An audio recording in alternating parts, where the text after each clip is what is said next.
Hoş geldiniz. Hoş bulduk. Teşekkür ediyoruz. Biz teşekkür ederiz. Hayırlı çalışmalar diliyoruz öncelikle. Ne kadar seviyorsunuz? 28 Şubat ve FETÖ mağdurları aileleri inisiyatifi olarak sizi ziyaret ediyoruz. Malumunuz gündemde bir af meselesi ya da ceza indirimi meselesi var. Ve yine 28 Şubat'ta özellikle mağdur olan isimler, İslami şahsiyetler, yine FETÖ'nün mağdur ettiği hakimleri vasıtasıyla, savcıları vasıtasıyla mağdur ettiği aileler var, mağdur ettiği insanlar var cezaevinde ve bunlar 20-25 yılı buluyor neredeyse.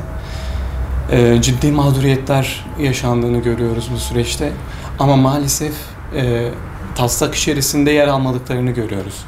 Yani isimleri dahi anılmıyor ve dışında tutuluyorlar. Bunun için biz de yeniden çalışmalarımıza başladık inisiyatif olarak ve sizleri ziyaret ettik. Destek taleplerinizi parti olarak bekliyoruz. Şimdiden de teşekkür ediyoruz sizlere. Hoş geldiniz, sefa getirdiniz.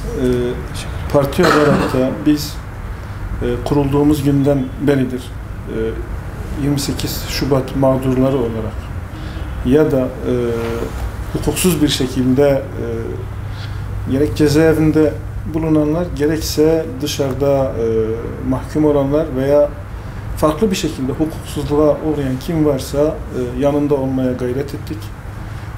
Sesleri olmaya çalıştık. Bunun için çaba sarf ettik. Yine biz de parti olarak baştan beridir bu 28 Şubat mağdurlarını takip ediyoruz. Hakikaten ciddi bir şekilde bir mağduriyet yaşanmıştır. Biz de istiyoruz ki bu mağduriyetlerin bir an önce giderilmesi. Sizin de bahsettiğiniz gibi hazırlanan taslakta yine bu 28 Şubat mağdurlarıyla ilgili herhangi bir şey gözükmüyor. Bu anlamda parti olarak bizim elimizden ne gelirse bunu dillendirmek, yetkililere ulaştırmak, bu konuda çaba sarf etmek, sonuna kadar sizin sarf edeceğiniz çabanın da yanında olacağımızdan şüpheniz olmasın. Teşekkür ediyoruz.